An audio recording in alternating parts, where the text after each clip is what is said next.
Magandang araw ho, may gagawin mo tayong electric fan, wall fan. Ito. Tatak niya ay ayan o, Astron. Ang problema nito, hindi na siya umaandar, hindi na siya nagagamit. Testerin muna natin, tignan natin kung may resistance siya. Nasa ano siya, nasa times 10 ohms. Natin sa number. Wala siya, open siya oh. Yan, open siya. Yung 123 wala siyang palo, kaya hindi siya umaandar. Yan. Gagawin natin, babaklasin natin to para malaman natin kung anong problema.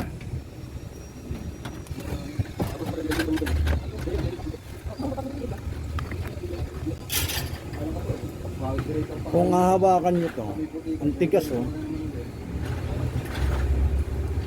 May problema na siya sa bushing shafting, pero open pa rin siya, kaya titingnan natin kung may problema yung motor niya o ano lang, o baka fuse lang, para at least mapalitan natin siya ng ano, ng fuse. Pero to sigurado yung bushing shafting nito may problema na yan, tigas na.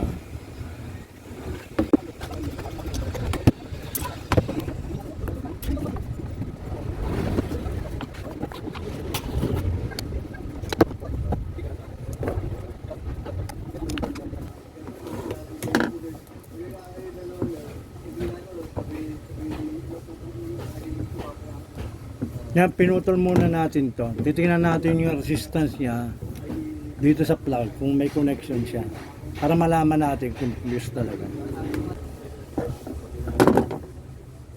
Yan, tetester nunin natin.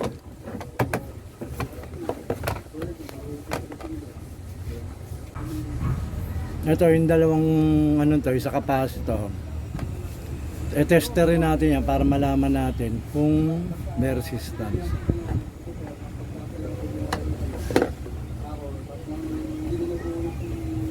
Ayun, meron siya.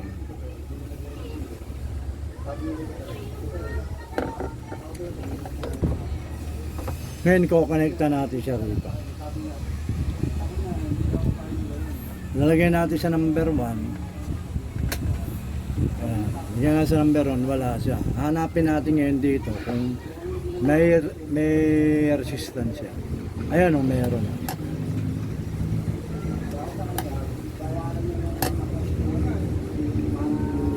Ito meron. Pero pag inilagay mo sa kabila, yan, wala. Hindi siya gumagana. Pag nilagay natin to sa number 2, ngayon meron pa rin. Ibig sabihin niya, putok ang fuse niyan. Bali, ang naging problema nito, yung bushing niya, yung bushing shafting niya, tsaka yung fuse ang bumigay. Yan ang ano natin, ang gagawin natin.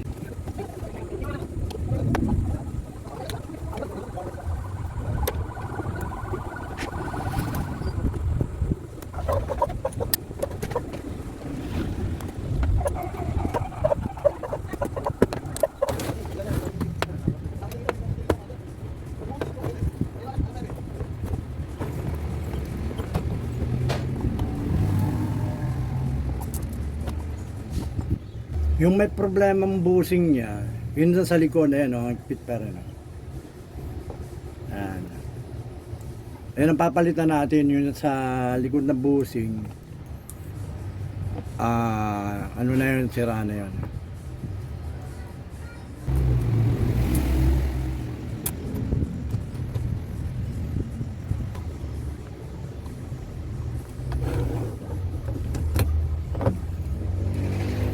Bali, ang gagawin muna natin, papalitan natin to ng fuse. Hanapin natin kung nasaan yung fuse.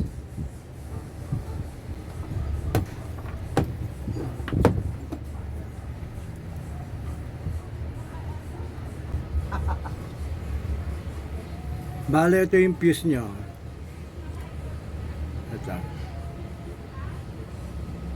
Papalitan natin ito.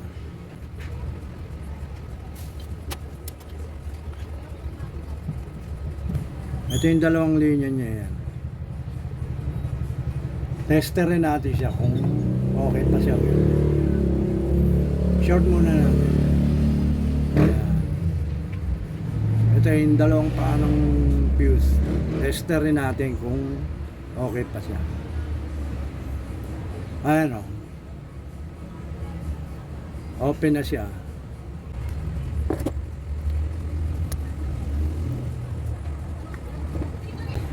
Bale ito may bago akong fuse. Ito ang ipapalit natin. Testerin muna natin siya kung okay siya. Ayun o. May resistance siya. Ito ang lalagyan natin.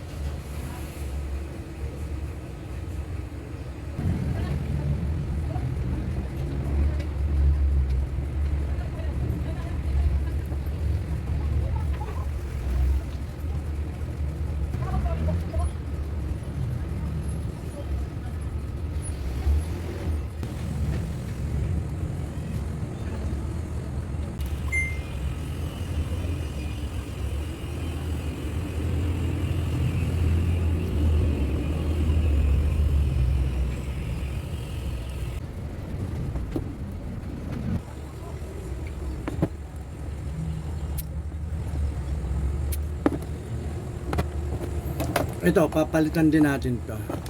Itong bushing na to. May problema na to eh.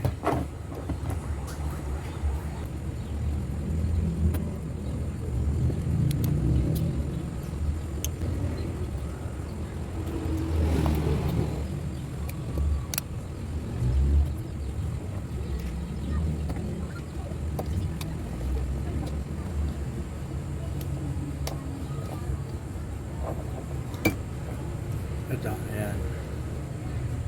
Ito natin.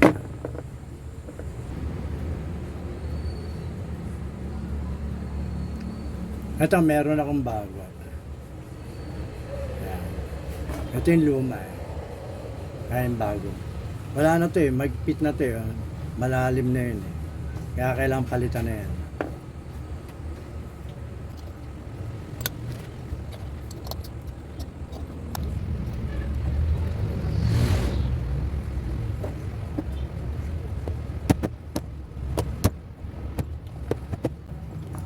Ayan, okay na. Masikip yan. Oh.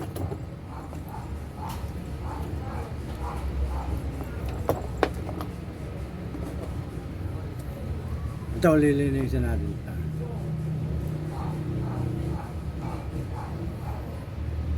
Liyahin na.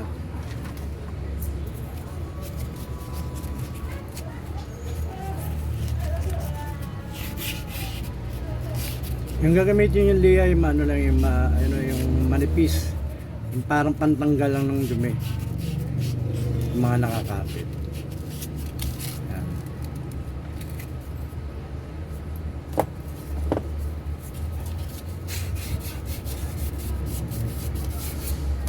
Bali, lalagyan na natin siya ng langis.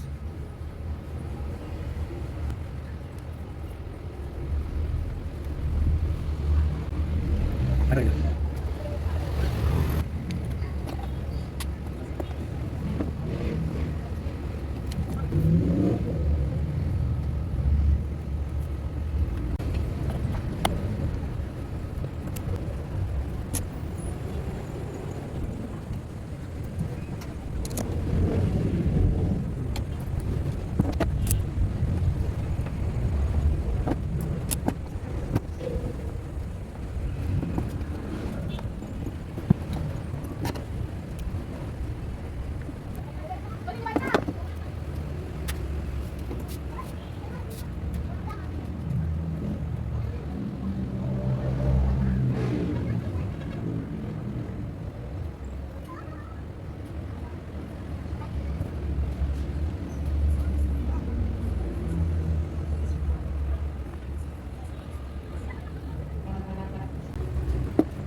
O yan, nakabit na natin.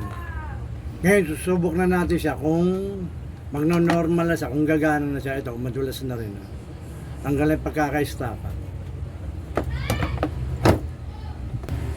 Pero bago yan, testerin muna natin siya.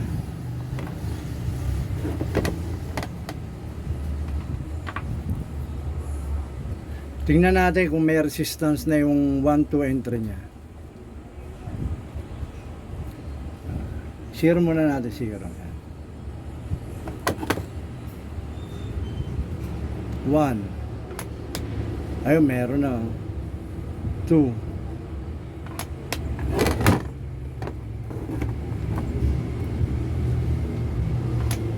3, yan. Ibig sabihin, meron na siyang resistance. Nung palitan natin yung fuse, nagkaroon na siya ng ng resistance. Ngayon ito, sasaksak natin siya ngayon. Titingnan natin kung gagana na siya.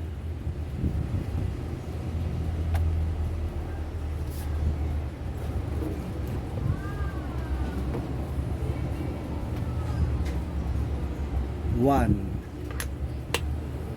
Ayun, gumana na.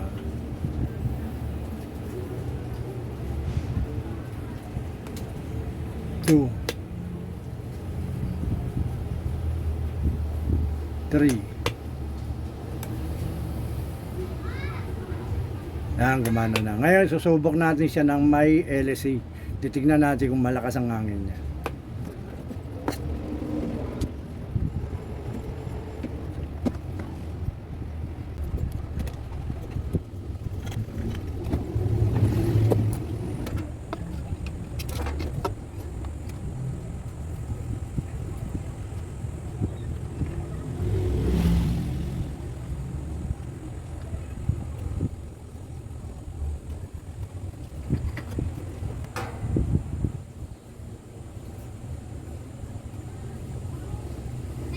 Ayan, may LC na.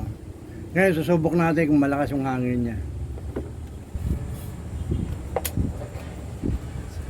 Ayan, nakasaksak na yan. 1.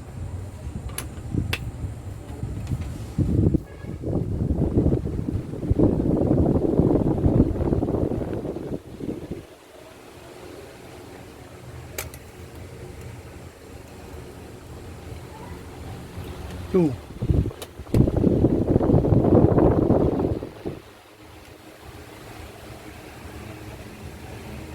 3.